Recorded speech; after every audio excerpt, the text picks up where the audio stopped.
আল্লাহ আর নবী পাবো। আমি আপনার বলছি ওটা 99% নাও হতে পারে। মসজিদে নামাজ পড়ার সিস্টেম হলো এমন, আপনি দলে দলে মসজিদে যেতে হবে আর দলে দলে মসজিদ থেকে বার হতে হবে।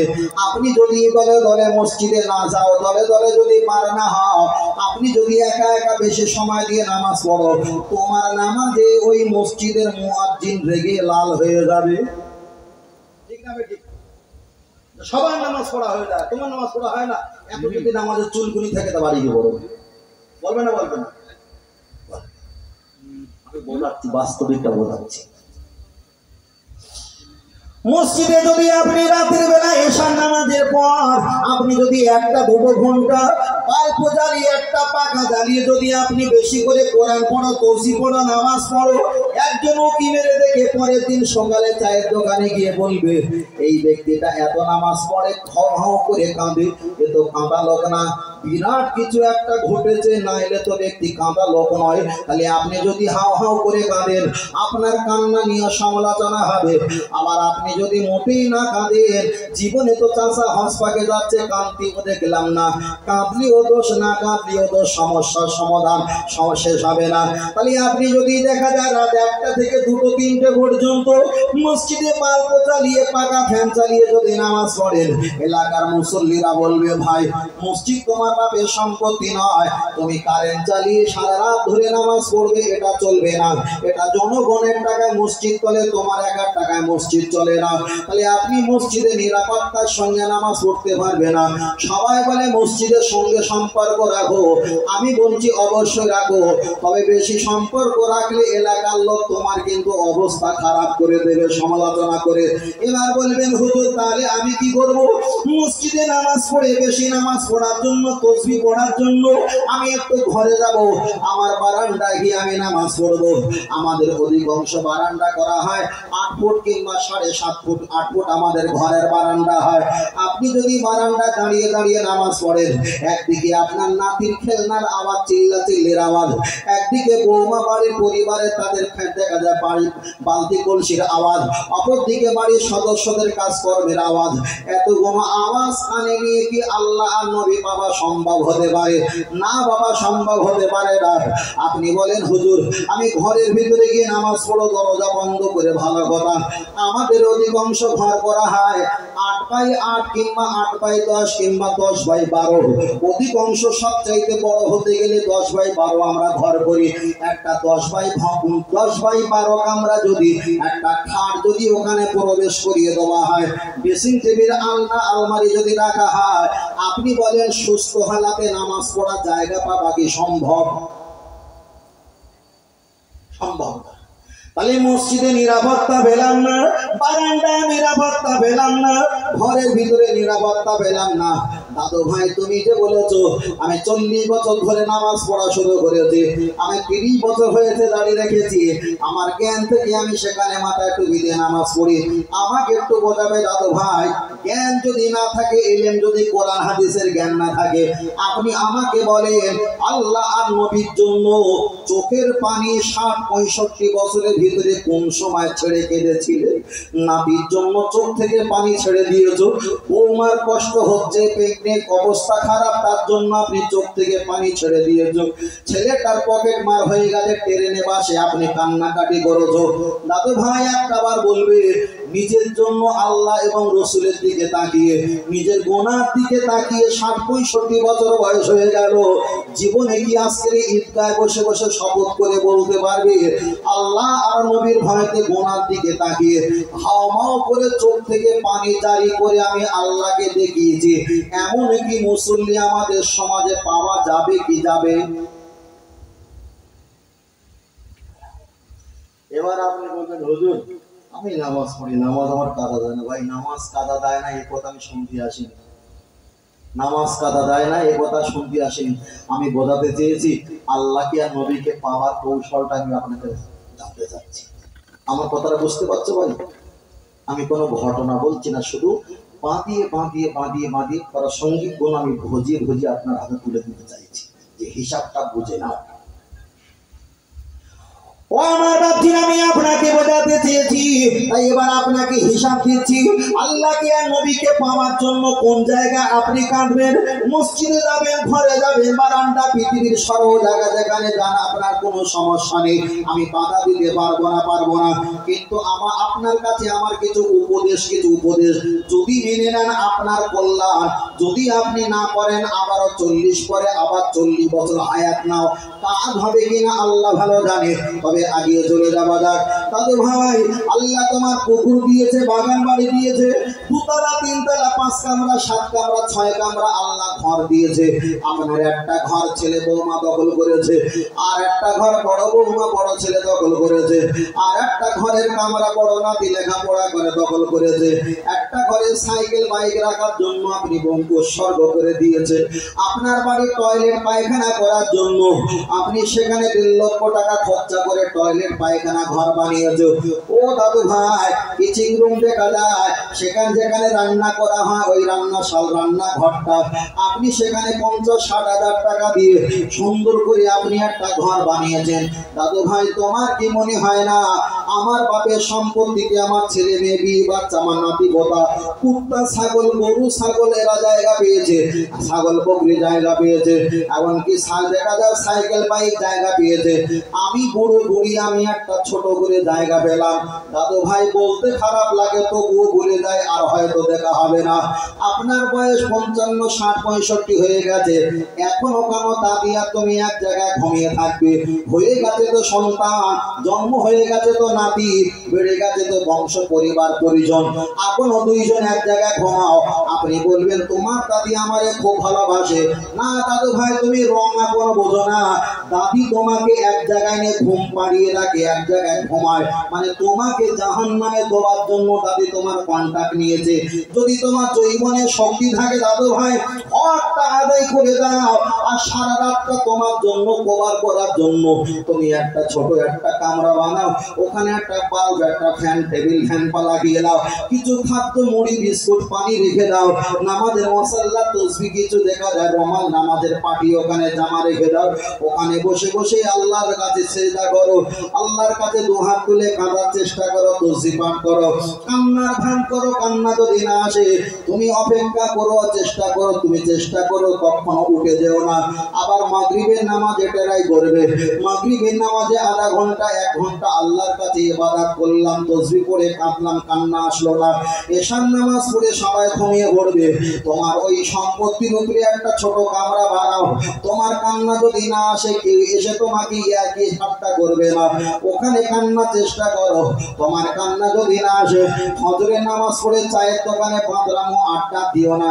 দাদু ভাই, 45-60 বছর তোবা হয়েছে, আপনি এবার 1 ঘন্টা আপনার ওই নির্জরে কামরা চলে আসো, ওখানে এসে 1 ঘন্টা ধরে তসবিহ পাঠ করে আল্লাহর কাছে নিজের পাপের কথা খেয়াল করে আল্লাহর কাছে কাঁদো।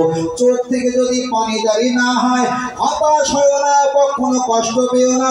1 সপ্তাহ, 2 সপ্তাহ, 1 মাস, 2 মাস, 6 মাস, 1 বছর চলে যাবে, দাদু ভাই মসজিদে নামাজ পড়বে, আর তোমার কামরায় ওখানে সারাদিনে 2-3 ঘন্টা 24 ঘন্টার ভিতরে সময় দিয়ে কান্নার ভান করে আল্লাহর কাছে কান্নার চেষ্টা করবে। 1 মাস, 2 মাস, 6 মাস, 1 বছর পরে চোখ থেকে যখন কলকল করে পানি বার হবে, অদমের কথা খেয়াল করবে, হায় রে খোকা, দলে দলে মসজিদে নামাজ পড়তে গেলাম, দলে দলে মসজিদে নামাজ পড়ে চলে এসেছি, অন্তর ফেটে এমন কান্না আল্লাহকে আমি দেখাতে পারি না। তুমি যখন একা একা নামাজ পড়ে ঘন্টা কি ঘন্টা আল্লাহ দরবারে যখন কেঁদে ওখানে হাত তুলে চোখের পানি ছেড়ে কাঁদবে, চোখ থেকে যখন পানি জারি হবে তখন চোখের পানি দেখে তুমি নিজে বলবে, এই 45 বছরের ভিতরে এই কান্নাটা মনে হয় সেরা কান্না, এই কান্না আমার আল্লাহ হয়তো কবুল করে নিয়েছে। কে বলবে কথা আর কে শুনবে কথা? বাবা, ওই জন্য খাঁটি যারা পীর মাশায়েখ রয়েছে অত শত বলা তাদের সময় নেই, পারলে না ছেড়ে দিতে, বুঝলেন না? ব্যাপারটা আপনারা বুঝতে পারেন, ব্যাপারটা বুঝতে পারেন,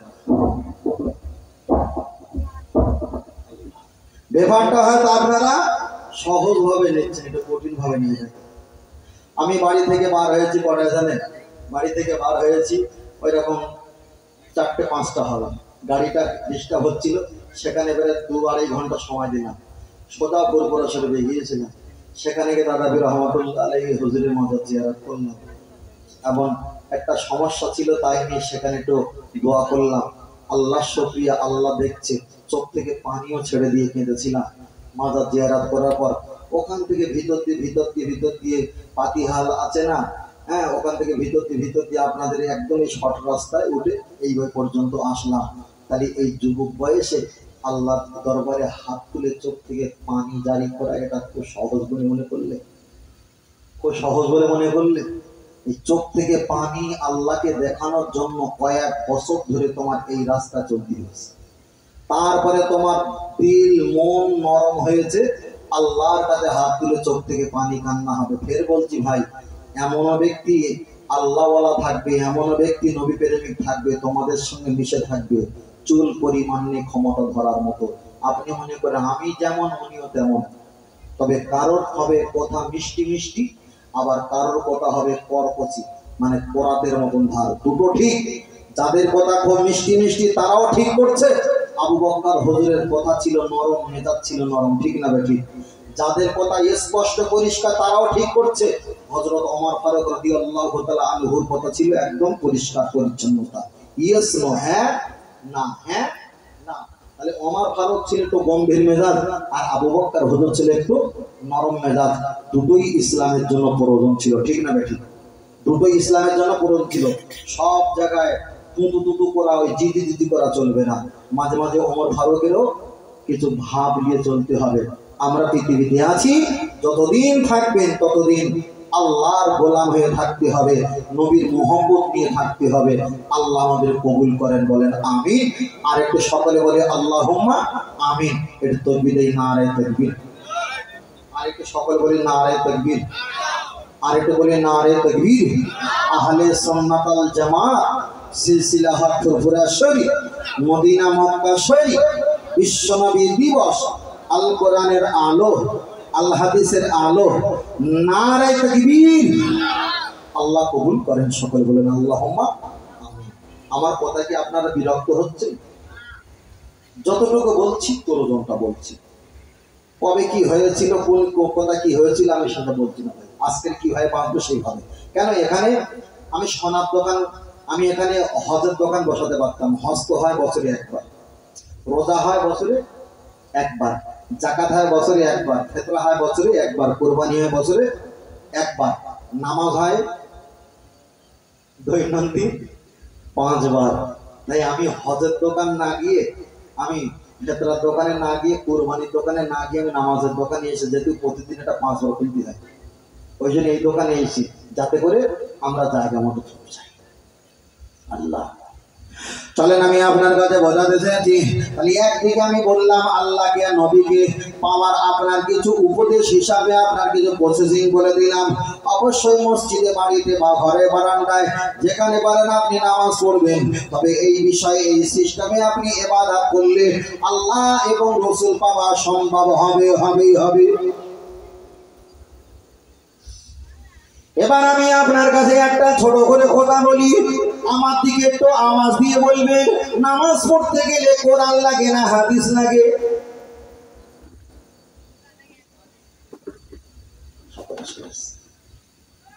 নামাজ পড়তে গেলে কোরআন লাগে না হাদিস লাগে?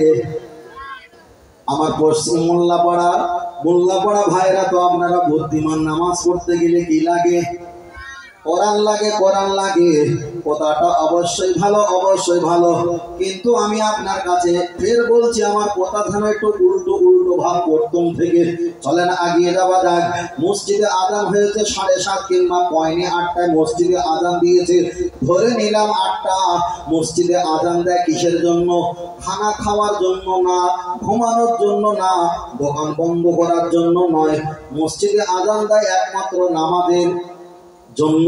তাহলে মসজিদে যখন আজান দিয়েছে মুয়াজ্জিন আল্লাহু আকবার বলে, আপনি একটাবার বলেন আজান দিয়েছে কিসের জন্য? নামাজের জন্য।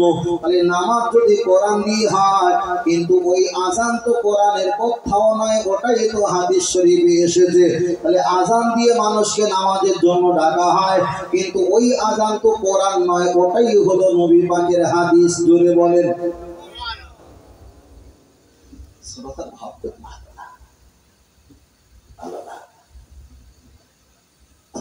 যেখানে না নেমে জোর করা যাবে। বলছি কটা বাজে ভাই? কটা বাজে? মোবাইল দেখো, 2:20। 8 অবস্থায় তো মেরে দিয়েছে ইনশাল্লাহ। তারপরে মসজিদে যখন আপনি উঠবেন তো দেখা যাক প্রথমে আপনি আরজুল এবং ডান পা রাখবেন। ডান পা রাখা মসজিদে, ওটা হলো হাদিস। আল্লাহুম্মা ফতালি আবওয়াবা রাহমাতিক দোয়া পড়বেন, ওটা হাদিস। মসজিদে গিয়ে আপনি যখন দাঁড়িয়ে যাবেন, আপনি দাঁড়িয়ে 4 রাকাত 3 রাকাত 2 রাকাত আপনি নামাজে নিয়াত করবেন। নিয়াত করা কোরআন নয়, ওটা নবী বলেছেন, হাদিসটা বুখারীর প্রথম এসেছে, ইন্নামাল আমালু বিন্নিয়াত। নিয়াত করাটা হলো হাদিস। আপনি নিয়াত করলেন, ওটা হলো হাদিস। আপনি লাশামাতি উদুনাইহি দুময় দিয়ে এবং দুটো হাত কানের লতিতে থেকে নাভির নিচে বাঁধলেন, ওটা কোরআন নয়, ওটা হলো হাদিস। আপনি নাভির নিচে বাঁধার পর সুবহানাকা আল্লাহুম্মা বিহামদিকা দোয়াসানা পাঠ করলেন, ওটা কিন্তু কোরআন নয়, ওটা হলো হাদিস। আপনি আউযু বিল্লাহি মিনাশ শাইতানির রাজিম বললেন, ওটা কোরআন নয়। কোরআন যদি 140 দেখা যায় 848টা পৃষ্ঠার হয়, 30টা পারা হয়, 114টি সূরা হয়। কোরআন শরীফ নরমালে যদি 800 1200 টাকা 1000 টাকা দাম হয়, টোটাল কোরআন শরীফে আউযু বিল্লাহি মিনাশ শাইতানির রাজিম লেখা নেই, ওটা কিন্তু নবী পাকের হাদিস। আপনি বলেন তাহলে মসজিদে আযান থেকে নিয়ে আর নামাজের আউযু বিল্লাহ পর্যন্ত এত দূর পর্যন্ত পৌঁছে গেছি, আপন কোরআনের কোন সূরা এলো না। এইগুলো বাদ দিলে কি নামাজ হওয়া সম্ভব?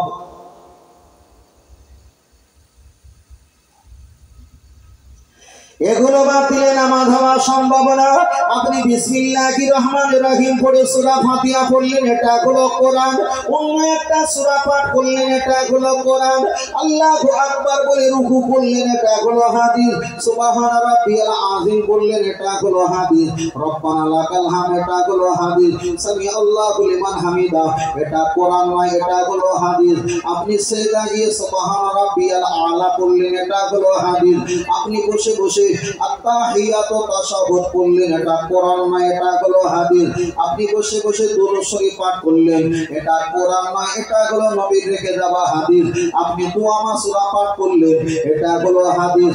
আপনি ডান দিকে সালাম ফিরালেন, আল্লাহ নবী বলেছেন আসসালামু ক্বাবলাল কালাম, কথা বলার পূর্বে কিছু কাজ করার পূর্বে তোমরা প্রথমে সালাম দাও। তাই আমরা কথা বলবো আল্লাহর সঙ্গে, আমরা কথা বলবো বাপ মায়ের ব্যাপার নিয়ে, তাই আমরা ডান দিকে সালাম ফিরালাম।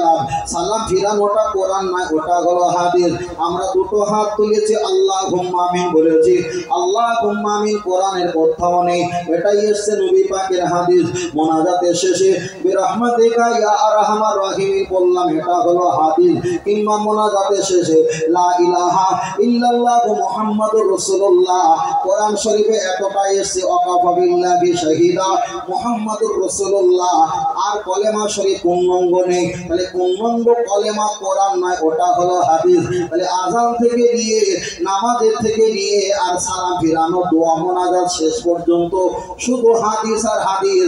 হিসাব কষলে পাওয়া যায় 10 ভাগের ভিতরে যদি কোরআন আর হাদিস যদি থাকে, তার ভিতরে 2 ভাগ হলো সূরা কোরআন আর 8% হলো আমার নবী পাকের হাদিস। তাহলে ওয়াজ করার আগে বলেছিলাম, যেখানে আল্লাহ সেখানে দয়া মায়া রহমত নেই, যেখানে আমার নবী সেখানে আল্লাহ রহমত আর বরকত।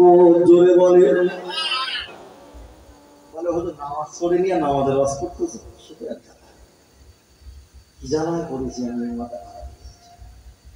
আমি যে ভাগ আগ্রম বাগ্রম ভাগ দিন সাজে যে বলবো, আমার তা তো হয় না। ইয়া কি সমস্যা? আমার বলে অভ্যাস নেই, সব ফালতু কথা। চলেন আমি আপনার কাছে বোঝাতে চাই, আমি এই পর্যন্ত রেখে দিলাম। আপনার কাছে আমি ছোট করে অপশন করে বলি, আপনার উজু নাই ওয়াজ করতে পারো, আপনার উজু নাই ওয়াজ শুনতে পারো, আপনার উজু নাই মসজিদে আযান দিতে পারো, তবে এই না যে বিনা ওযুতে ওয়াজ করতে হয়, বিনা ওযুতে ওয়াজ শুনতে হয়, বিনা ওযুতে আযান দিতে হয়। এ ফতোয়া আমি আপনাকে দিতে পারছি না, পারবো না। তবে উজু যদি না থাকে ওয়াজ করতে পারো, উজু নাই ওয়াজ শুনতে পারো, উজু নাই মসজিদে আযান দিতে পারো, উজু নাই ছাগল বকরি দম্বা মহিষ আপনি গরু এগুলো জবাই করতে পারো, উজু নাই কবর খুলতে পারো, উজু নাই ইয়া নবী সালামু আলাইকা দাঁড়িয়ে সালাম করতে পারো, উজু নাই লা ইলাহা ইল্লাল্লাহ জিকির করতে পারো, উজু নাই মানুষকে সালাম দিতে পারো, উজু নাই আপনি ঝাড়ফুঁক করে দিতে পারো, উজু নাই কবর জিয়ারত করতে পারো, আপনার উজু নাই সেহরি খাওয়ার জন্য কোনো সমস্যা নেই, বিনা ওযুতে সেহরি খেতে পারো, বিনা ওযুতে ইফতার খেতে পারো। উজু যদি না থাকে কোরআনে হাত দেওয়া চলবে না, কিন্তু কোরআন যদি মুখস্থ থাকে আপনি মুখস্থ কোরআন পড়তে পারেন, তবে বিনা ওযুতে কোরআন পড়া যাবে, তবে হাত দেওয়া যাবে না। মুখস্থ কোরআন আছে আপনি পড়েন, উজু নেই, কোনো সমস্যা হবে না। তাহলে হিসাব কষলে পাওয়া যায় পৃথিবীর জমিনে 90% ইবাদত বিনা ওযুতে করা সম্ভব। আল্লাহ নবী বলেছেন আফদালুল ইবাদাত ইবাদাতি সালাত, সবচেয়ে বড় ইবাদত হলো নামাজ। উজু করেছে যদি একটু সন্দেহ হয়, হানাফি মাযহাবের মাসলা হলো সন্দেহযুক্ত উজু নিয়ে নামাজ পড়া যাবে না, আপনাকে নতুন করে আবার উজু করা লাগবে। তাহলে 90% বিনা উজুতে ইবাদত করা যেতে পারে, কিন্তু নামাজ বিনা উজুতে নামাজ পড়া যাবে।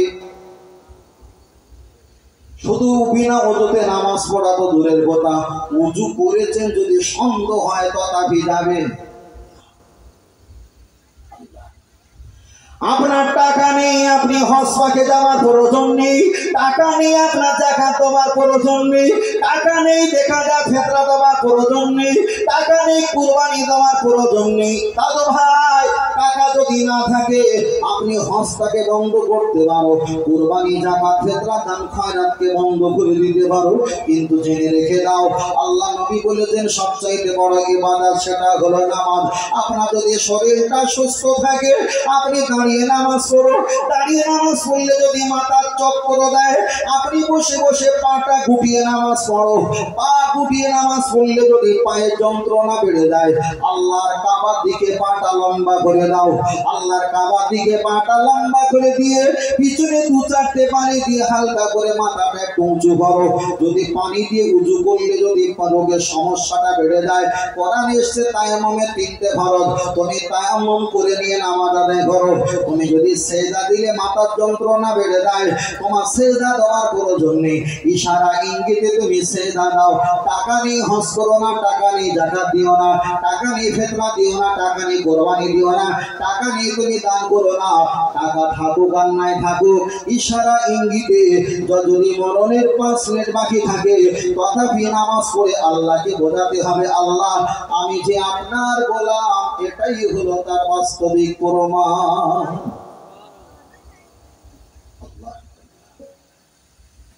এই ওয়াজ কি আগে হয়ে গেছে নাকি ভাই? এলাকায় টাওয়ার খুব কম নাকি?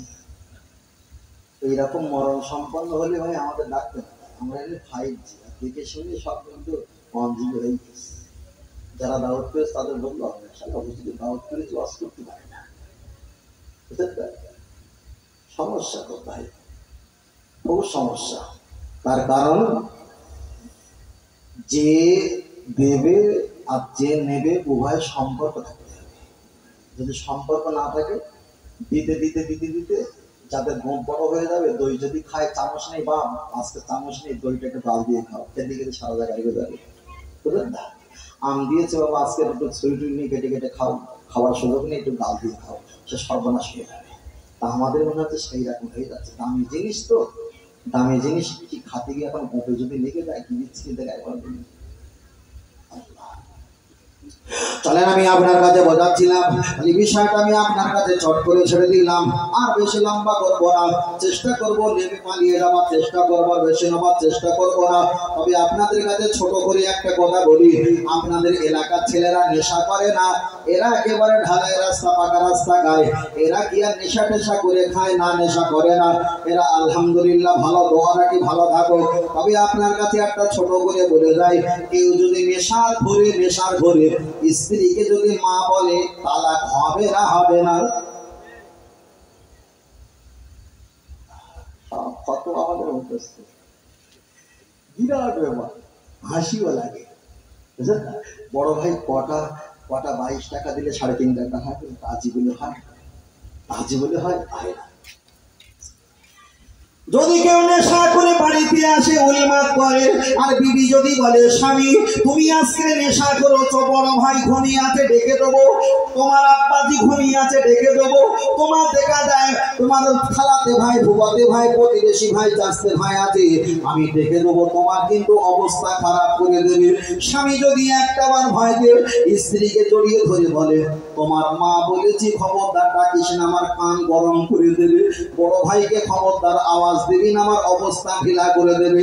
তাফসীরে কারকেরা ব্যাখ্যা করে বলেছেন, যদি মদখোর নিজের স্ত্রীকে মা বলে, তালাক হবে না, হবে না, হবে না, হবে না, না তালাক হবে, হবে, হবে, কোনটা ঠিক আর কোনটা বেঠিক এই মশলাটা আমরা সারা রাজ্য দেশ জুড়ে আমি অনেক জায়গায় শুনেছি। কেউ বলেছে তালাক হয়ে যাবে, আবার কেউ বলেছে হবে না। এখন হবে কি হবে না আমরা ডাইরেক্ট কোরআন থেকেই ফাইনাল নেই। নবীর জামানায় একজন ব্যক্তি মদ্যপান করে বাড়িতে এসে স্ত্রী ঠিক যে গল্পটা করেছিলাম ওটা ওখান থেকে ধার করেছি। উনি ওনার ভাই দেখা যায় স্বামীর ভাইকে ভয় দেখিয়েছে, আর উনি বলল, আমি তোমার মা বলেছি খবরদার তুমি আমার ভাইকে ডেকো না, আব্বাকে ডেকো না। স্ত্রীকে মা বলেছে। সকাল না হতে হতে রাসূলুল্লাহ দরবারে দুইজন হাজির, একটা হলো রাজুলুন, একটা হলো মুআন্নাস, একটা স্বামী আর একজন স্ত্রী আওরাতুন, দুইজন নবীর দরবারে এসে হাজির। আল্লাহ নবী জিজ্ঞাসা করলেন, কাইফা হালুকা, কি বাবা তোমাদের খবর? মহিলাটা বললেন, হুজুর গত রাত্রে বেলা আমার স্বামী মদ্যপান করে আমাকে মা বলেছে, এখন আমি যদি তালাক হয়ে যাই, সংসার করলে হারাম, বাচ্চা দিলে তো সবকটা জারক সন্তান হবে। হুজুর আপনার কাছে বিচার দিতে এসেছি, আমি তালাক হয়ে গেছি না হয়নি, জবাব আপনার দিতে হবে, জবাব নিয়ে আমি বাড়ি যাব।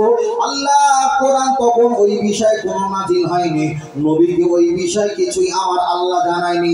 নবী আমার ঘুরিয়ে দিলেন, যাও আমি চেষ্টা করে তোমাদেরকে জানিয়ে দেবো। ওরা চলে গেল। প্রতিমধ্যে স্বামী হাত পা ধরে বললেন, স্ত্রী খবরদার নবীর কাছে আর যাবার দরকার নেই, আমি তোমার কাছে মিটিয়ে নিই, ভুল হয়ে গেছে। স্বামী বলল, ভুল হয়ে গেছে ভিন্ন ব্যাপার, কিন্তু আমি তালাক যদি হয়ে যাই তোমার সঙ্গে থাকলে আমি জাহান্নামী, তুমি জাহান্নামী হবে। নবীর দরবারে ফাইনাল নেওয়া না পর্যন্ত আমি সুস্থ নয়। ওরা 2 থেকে 3 বার নবীর দরবারে এসেছে, আল্লাহর কোরআন নাযিল হয়ে গেছে। কদ সামি আল্লাহু 28 পারা সূরা মুস্তালাফা, কদ সামি আল্লাহু কওলাল্লাতী তুজাদিলুকা ফি যাওজিহা ওয়া তাশতাকি ইলাল্লাহ কওলাল্লাতী। ও নবী তুমি বলে দাও, যিনি স্বামীর বিপক্ষে যে আওরাতুল মহিলা তোমার কাছে নালিশ দিতে এসেছিল, ওদেরকে বলে দাও, ওরা তো নিজের স্ত্রীকে মা বলে ফেলেছে। আদৌ তো নিজের মা নয়, নিজের মা নয়, আবেগে নেশার ঘরে রিয়াকশনে বলেছে, আমি আল্লাহ তোমার কাছে ওয়াদা করে দিলাম, ওরা যখন নিজের স্বামী স্ত্রীকে যখন মা বলে ফেলেছে, তালাক হবে না, তার জন্য কাফারা দিতে হবে। ওই কোরআনের চ্যাপ্টার ব্যাখ্যা এসেছে, সংক্ষেপটা বলে যায়। আল্লাহর কোরআন ব্যাখ্যা দিয়ে বললেন, তাকে দেখা যায় কাফারা দিতে হবে। আল্লাহ নবীকে বললেন, হুজুর আপনি বলে দাও। আল্লাহ নবী বললেন, তোমার স্ত্রীকে যখন মা বলে ফেলেছো, তোমার স্ত্রী তালাক হয়নি, তবে কাফারা দাও। 60টা রোজা রাখতে হবে। একটা রোজা যদি 59টা হওয়ার পরে যদি রোজাটা ভঙ্গ করো, ওখান থেকে আবার তোমার 60টা রোজা শুরু করতে হবে। তাই নবীর পা জড়িয়ে ধরে বললেন, হুজুর আমার শরীরে যা কন্ডিশন, আমি রোজা রাখলে আর হয়তো বাঁচবো না। আল্লাহ নবী বললেন তুমি যদি 60টা রোজা না রাখতে পারো, 60টা বস্ত্রহীন যাদের কাপড় চোপড় নাই তাদেরকে বস্ত্র পরিয়ে দাও। হুজুর আমার বিবি সাহাবান আমার গায়ে জামা কাপড় ছেঁড়া, আমরা পড়তে পারিনি, ওদেরকে পরিয়ে দেবো। আল্লাহর কোরআন পরে নাজিল হয়ে বললেন ওরা যদি 60টা বস্ত্রহীনকে বস্ত্র যদি না দিতে পারে, ওরা যেন দেখা যায় 60টা মিসকিনকে দুবেলা যেন পেট ভরে খাওয়ায়। হুজুর আমরা খেতে পাইনি, ওদের কি খাবো? এমন করে নবীর সঙ্গে কথা বলা হয়। ওই সময় নবী বললেন তুমি যখন 60টা রোজা রাখতে পারবে না, 60টা মিসকিনকে খাওয়াতে পারবে না, 60 জনকে বস্ত্রহীনকে বস্ত্র দিতে পারবে না, তবে জেনে রেখে দাও একটা মহিলা মাথায় করে কাঁচা পাকা খাজুর নিয়ে এসছে। এই খাজুরগুলো তুমি প্রত্যেককে দুটো একটা করে কষ্ট করে চাগিয়ে একটু ভাগ করে দাও। ঝুড়িটা ধরে বললেন, কাঁদলেন, হুজুর আমার স্ত্রীকে মা বলেছি 3 দিন আপনি ফিরিয়ে দিয়েছেন, 3 দিন আমরা খাই না, এখন স্ত্রী আছে না গেছে এই টেনশনে আমি খাই না। হুজুর কাউকে না দিয়ে মনে সব আমার দিলে ভালো হয়। দয়ার নবী মুস্কি হেসে তাকে বললেন তুমি সব নাও, বাড়ি গিয়ে তোমার ছেলে মেয়ে বিয়ে বাচ্চা খাওয়াও। তুবু ইলাল্লাহ তাওবাতান নাসুহা, আল্লাহ দরবারে তওবা পাঠ করবে, জীবনে আর স্ত্রীকে মা বলবে না। তাহলে আমাদের সমাজে মদের ঘরে কোনো আগে যদি স্ত্রীকে মা বলে ফেলে, অবশ্যই এখানে মশলা হবে, অবশ্যই এটা হবে 60 জন বস্ত্রহীনকে বস্ত্র দিতে হবে, আর নইলে 60টা রোজা রাখতে হবে, আর নইলে 60 জন ব্যক্তিকে পেট ভরে তোমাকে খাওয়াতে হবে। তবে দাদু ভাই স্ত্রীকে মা বললে তালাক হবে, পৃথিবীর জমিনে এমন কোন মশলা নাই। ক্লিয়ার হলো তো? ক্লিয়ার হলো না হলো না?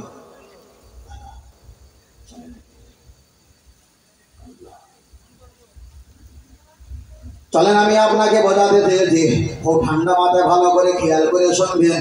আমি আপনার কাছে বলছিলাম মায়েদের বিষয়, এবার একটা কথা খেয়াল করবেন। আমাদের মায়েরা ওরা জামা কাপড় পরে আলহামদুলিল্লাহ ভালো,